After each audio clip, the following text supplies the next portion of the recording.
Am I the arsehole? Real stories, raw judgments. You decide.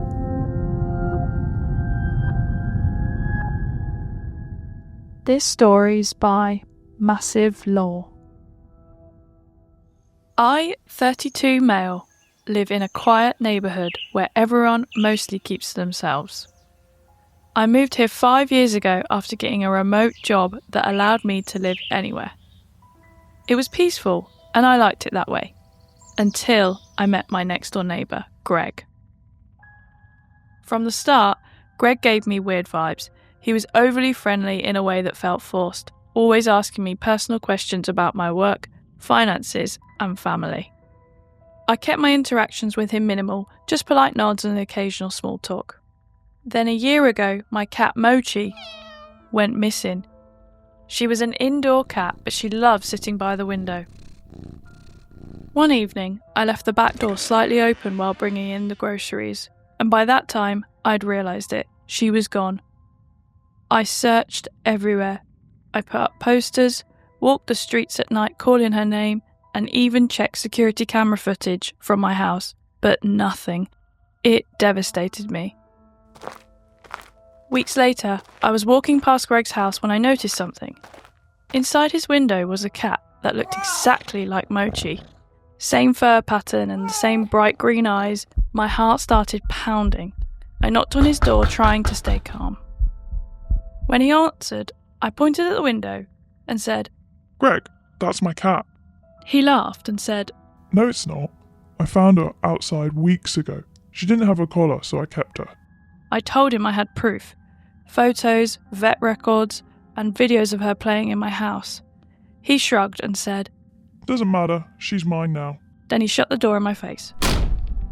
I called the cops, but they said it was a civil matter. I tried reasoning with him, but he refused to budge. One night, I even thought about just breaking in and getting her back, but I knew that would get me arrested. I had to let it go.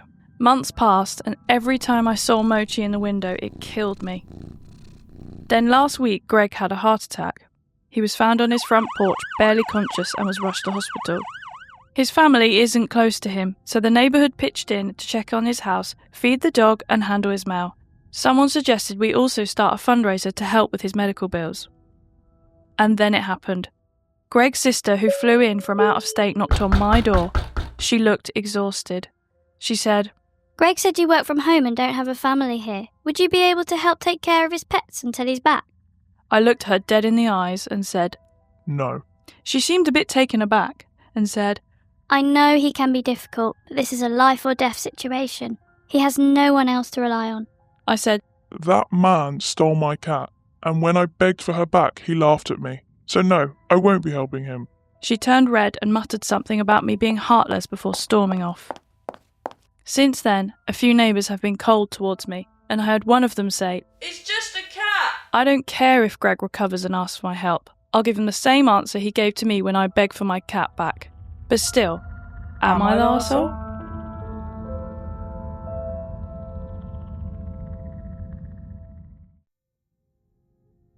This story is by Hungry. My biological father, a 56-year-old male, we will call him Dick for good measure, has been a useless father for my entire life. When my parents split when I was just a baby, Dick and my mother were at the pub drinking. He wanted to drive home, but my mother wanted to get a taxi.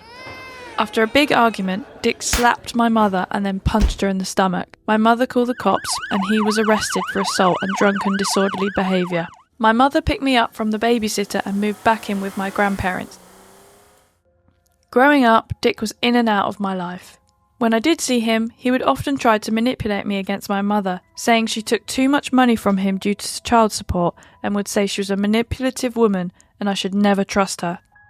My mum was a single woman, and when I was 6 years old, my little brother was born, who was born to a different man.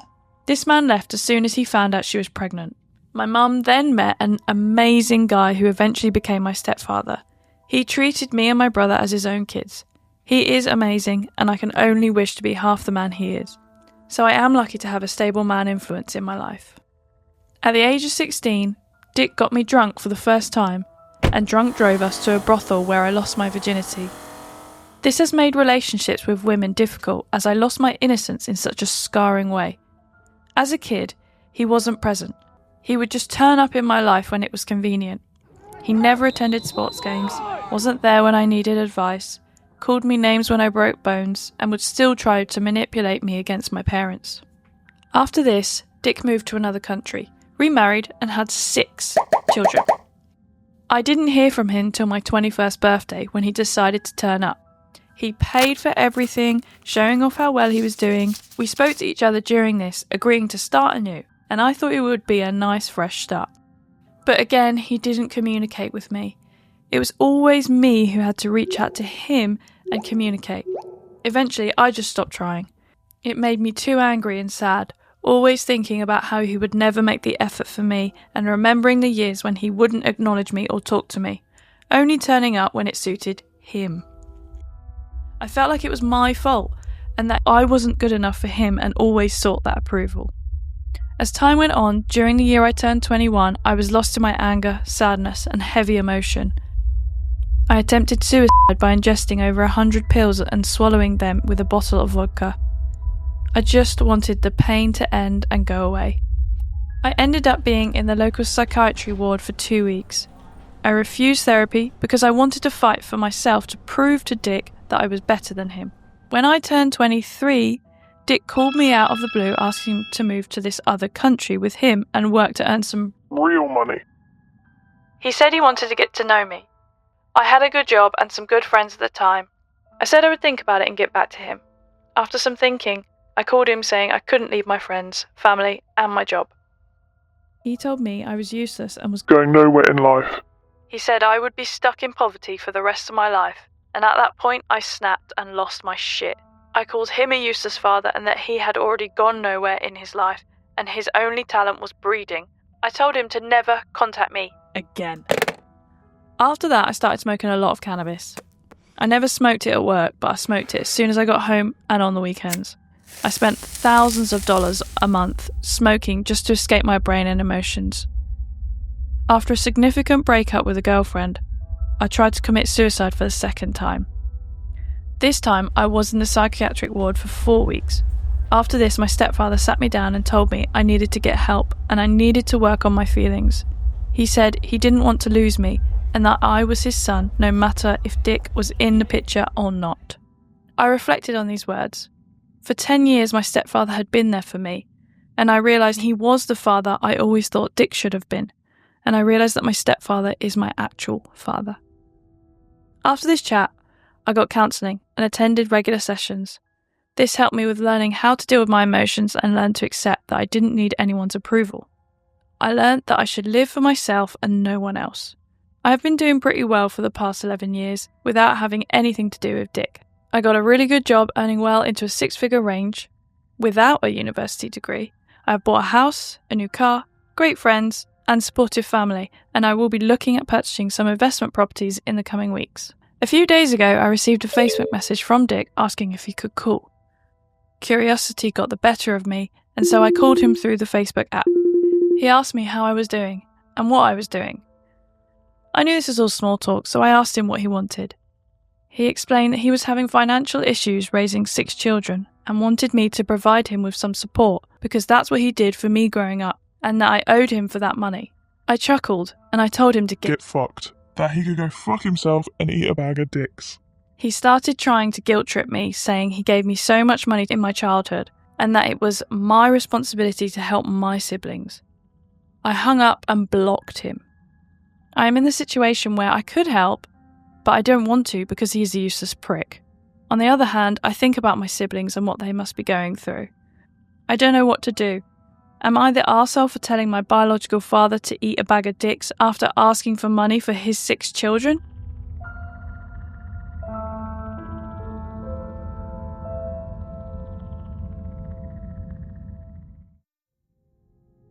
And this story is by Long Assistant.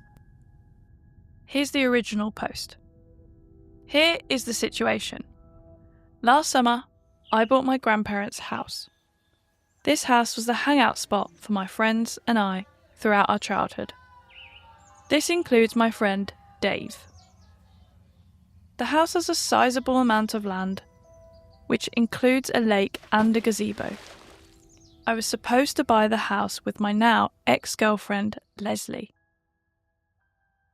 But going through the process of getting approved to buy, I found out that she had massive amounts of debt that she hid from me throughout our 4 years together. I decided to break up as a result. That was about 6 months ago. I met Leslie because Dave's long-term girlfriend, Kim, is Leslie's cousin. Dave and Kim are engaged and set to be married in April.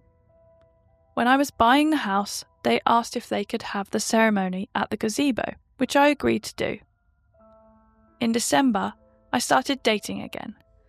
Leslie has not taken this well at all. She thinks we are going to get back together and has tried multiple times to make it happen. I have told her in no uncertain terms that isn't happening.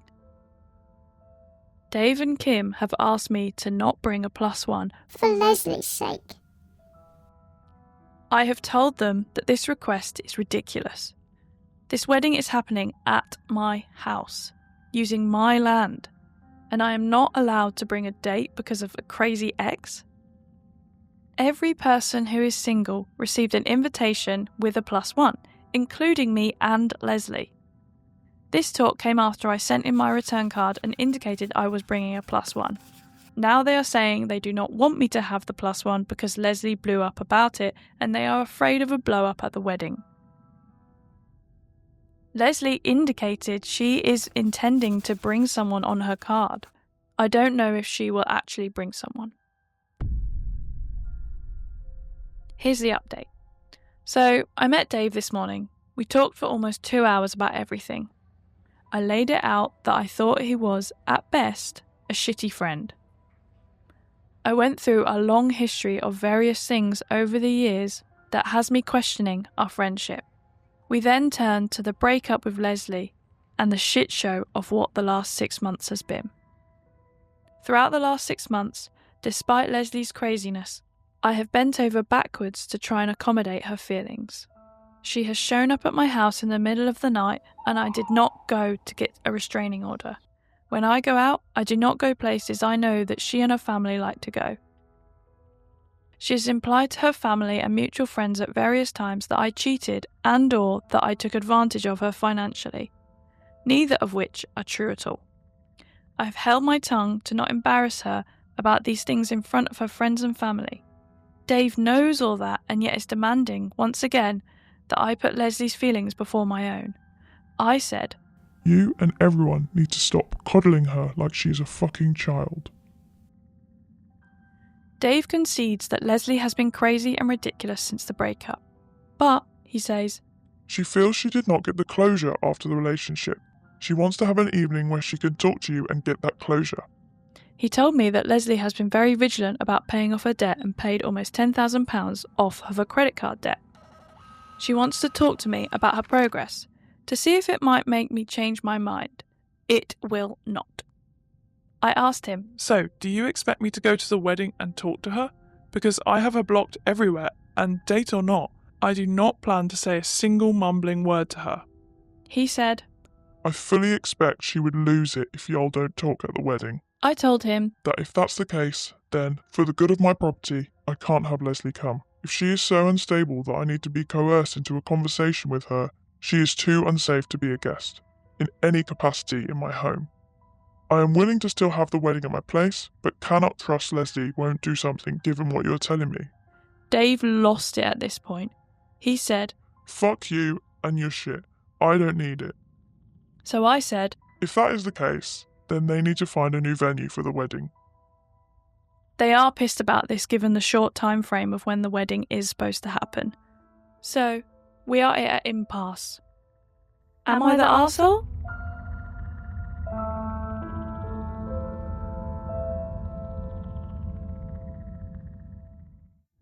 This story is by I Am Gay, Deal With It.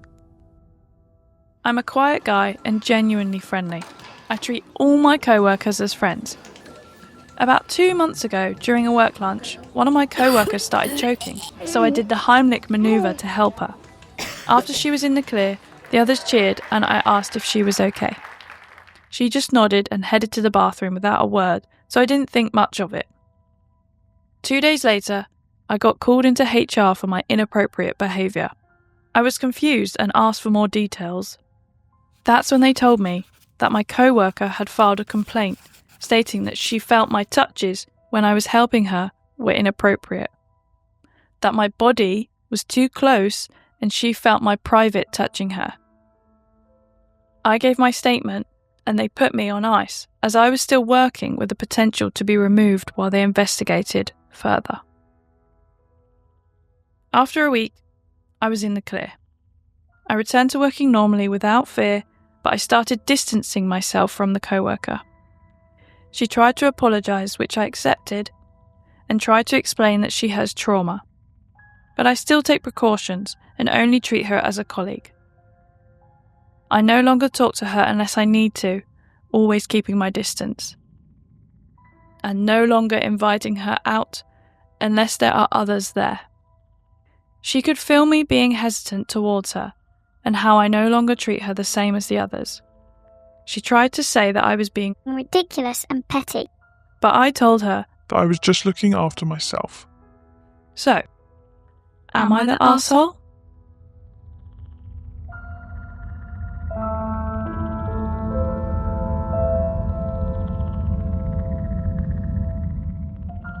The Am I the Arsehole podcast is not affiliated with Reddit or any other online message boards.